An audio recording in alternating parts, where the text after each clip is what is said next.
Hammaga salom do'stlar. Bugun sizlarga men 2022-yil oxirida premyera qilinib, juda tez mashhurlikka erishgan va eng yaxshi animelar ro'yxatiga kirib qolgan anime Человек benzopila, ya'ni Motobila odam serialini dastlabki 6 ta qismi haqida qisqacha obzor qilmoqchiman. Bu anime Mappa studiyasi tomonidan taqdim etilgan bo'lib, action, detektiv, sarguzasht janrlarga asoslangan. Har doimgidek maroqli tomosha tilayman.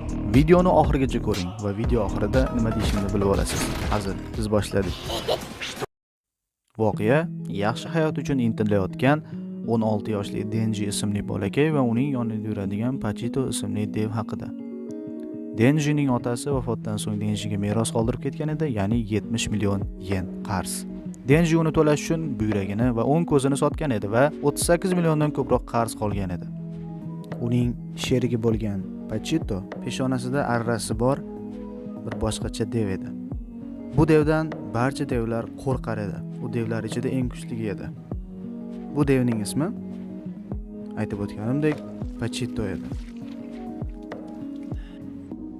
Denji Pachito bilan otasi vafotdan so'ng o'sha kunni o'zida uchrashib qolgan edi. Pachito yaralangan holda edi. Denji agar dev qon ichsa, u o'ziga kelishini bilar edi va o'z qonini Pachitoga berdi. Va ular o'rtasida umrbod sulh tuziladi. Denji Yakuza uchun devlarni o'ldirib pul topar edi. Yakuza Denjidan qutulmoqchi bo'ldi. Va shuning uchun Denjini o'sha kuni kechasi bir binoga olib bordi.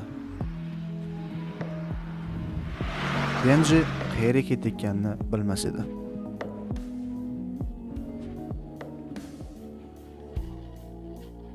To'satdan Denji va Pachitoning ortidan katana tiqishdi. Denjini demon zombiga topshirishmoqchi bo'ladi. Nega? Ma'lum bo'ladiki, Yakuza o'z kuchini oshirish va Denji demonlarni o'ldirgani uchun demonlar ovchi sifatida tanilib qolgan edi. Demon zombi malaylariga Denjini bo'laklarga bo'lib yuborishni buyuradi. Va ular bu ishni qiladi. Denjining og'zidan oqib tushgan qon Pachitoning o'ziga kelishiga sabab bo'ladi. Va Pachito o'z yuragini Denjiga beradi. Pachito ular orzu qilgan baxtga Denji erishishini xohladi. Pachito! Denji ko'kragida rechagi bilan qayta tug'ildi. Bu voqeadan hayratlangan demon zombi Denjini o'ldirishga buyuradi. Lekin Denjini boshidan va qo'lidan arra o'sib chiqib, hammasini qirib tashlaydi. Oxirida demon zombini o'zini ham.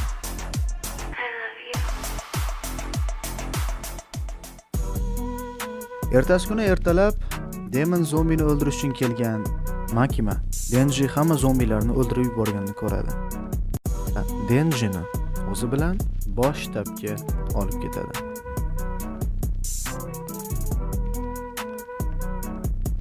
Endi Denji rostdan ham haqiqiy demon ovchisi bo'ldi. Makima Denjiga sherik qilib Akini biriktiradi. Aki va Denji birga yashashni boshlashadi. Shu kunning o'zida ularga topshiriq tushadi. Politsiya ko'p qavatli uyda dev kirib olgan odamni aniqlashadi. Va Denji uni Makima Denjiga sherik qilib А ну на колени, людишки! Меня зовут Пауэр! Это ты мой напарник, пацан! Polni Demon qiz Powerni berishadi. Ular navbatchilikka chiqqanida shaharda dengiz bodringi devi paydo bo'lib qolgan edi. Power o'zini tutib tura olmadi va bodringini chiqarib yubordi.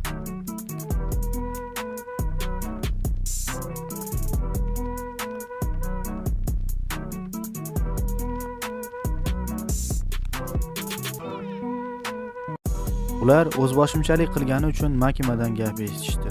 Power hamma aybni Denjiga to'nkadi. Power o'zi haqida gapirib beradi. Power faqat mushuklarni yoqtirardi. Powerning mushugini ko'rshapalak demon asirga olgan edi va Denjidan yordam so'raydi. Denji bunga rozi bo'ladi. Demon shahar chetidagi kulbada edi. Lekin nimadir g'alati edi. Denji savol beradi. Nega Demon bizni sezmayapti? Power chunki u bilan kelishib olganman. Ha, Denji to'g'ri taxmin qilgan edi. Lekin kech bo'lgan edi. Power Denji evaziga mushugini qaytarish kerak edi. Dev odamni qonini ichib o'ziga kuch to'plash kerak edi va Denjining qonini ichadi va qo'li o'sib chiqadi. Demonligiga boradi baribir. Powerni mushugiga qo'shib o'zini ham yutib yuboradi. Lekin Demonning xursandchiligi uzoqqa bormadi. Unga Denji osilib olgan edi va super kuchini ishga soladi. Va Demon bechorani sochib tashlaydi.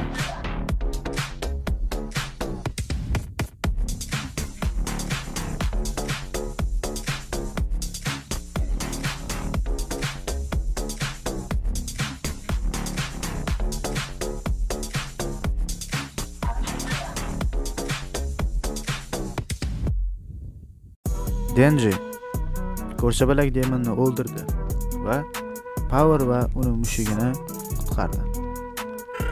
Bu gal Denjining xursandchiligi uzoqqa bormadi. Denjining yonida chuvalchang Demon paydo bo'ldi. U Denjining qo'lini yeb yubordi. Natijada Denji ko'p qon yo'qotdi. Kuchini ishga solaman deganda qon yetmadi. Shu sababdan kuchini ishga sola olmadi. Chuvalchang Demon aytdiki, sevgilisi ko'rshapalak Demonni o'ldirgani uchun Denji javob berish kerak ekanligini. Denjining super kuchi chiqmaganligi sababli iloji yo'q, chuvalchang Demonga yengildi. Lekin ancha harakat qildi. Baribir qo'lidan kelmadi. Denjiga Aki va 4-guruh yordamga keldi. Kun. 4-guruhda Kabeni, Arai va Himeno bor edi. Shundan so'ng Denji kasalxonada o'ziga keldi va qo'li o'sib chiqdi. Aki tulki dev bilan shartnoma imzolagani va shartnoma evaziga qo'lin terisini bergan edi. Har bir shartnoma tuzgan ovchi o'zini bir a'zosini berish kerak bo'lgan. Ertasi kuni oddiy yaxshi kun edi, lekin Aki va Denjining tinchligini Power buzdi. Uni Makima jo'natgan edi. Natijada ikkita jinni bir bo'ldi. Keyingi kunda Makima Denjiga eng kuchli va eng dahshatli Demon Agnistrelni o'ldirishni so'raydi. Agnistrel juda ham kuchli, juda ham dahshatli dev edi. Aki ham Demon Agnistrelni yomon ko'rar edi. Sababi Demon Agnistrel Akining oilasini ko'z oldida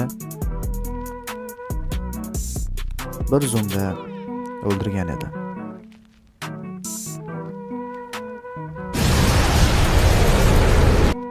Demon Agnistrel eng dahshatli kuchga ega bo'lib, atom bombani kuchiga ega edi desam, adashmagan bo'laman.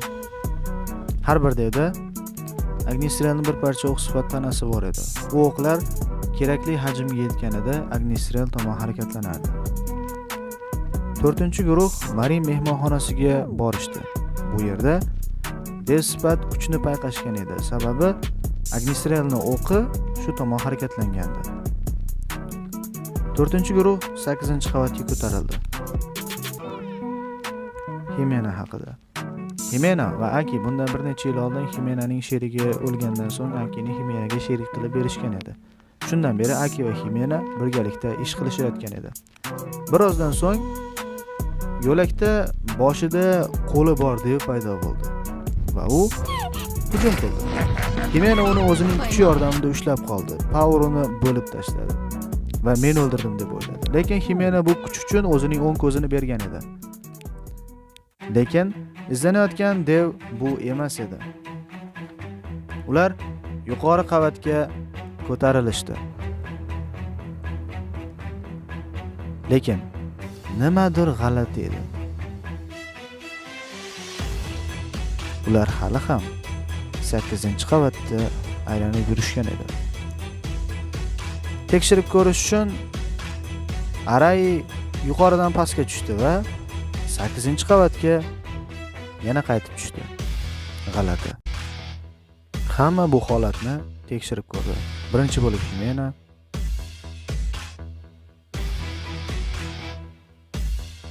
ikkinchi bo'lib Aki,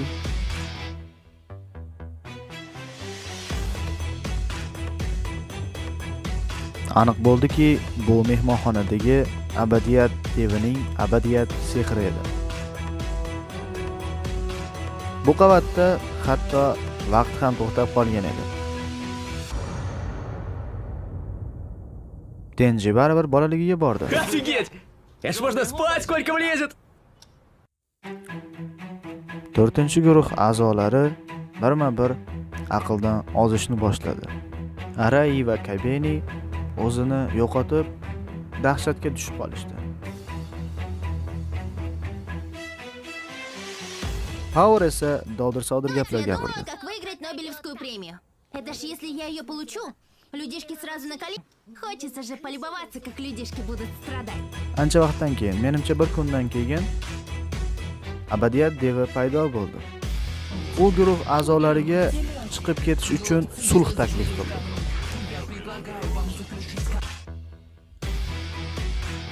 Albatta, ular bunga rozi bo'lmadi. Я за то, чтобы его убить. Akidan tashqari faqatgina Aki Denjini o'ldirishga qarshi edi. Akining kuchi ham bu qavatda ishlamas edi. Birozdan keyin guruh a'zolari o'rtasida sarosima boshlandi. Bundan dev kuchga to'lib ketdi va mehmonxonani ag'darib yuboradigan darajada kuch to'pladi o'ziga. Va mehmonxonani ag'darib yubordi.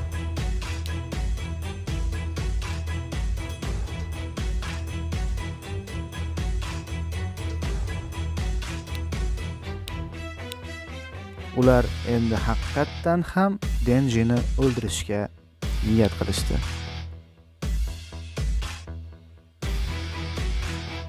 Denjini o'ldirmoqchi bo'lib qilich tashlashganda Aki o'zini qalqon qilib tutib qoldi va Aki hech kim o'lishi kerak emasligini, aynan devning maqsadi shu ekanligini aytdi va Denji o'zini devning og'ziga tashladi. Uni o'ldirish uchun.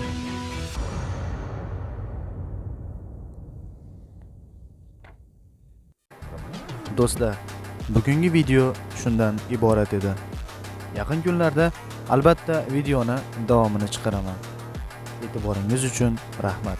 Do'stlar, video sizlarga manzur bo'lgan bo'lsa, fikrlaringizni kommentariyada yozib qoldiring. Albatta, buni men intiqlik bilan kutaman, do'stlar.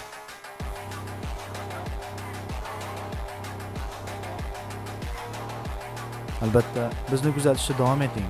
Bizda hali juda ko'p yaxshi videolar yana chiqadi. Xayr, salomat bo'ling.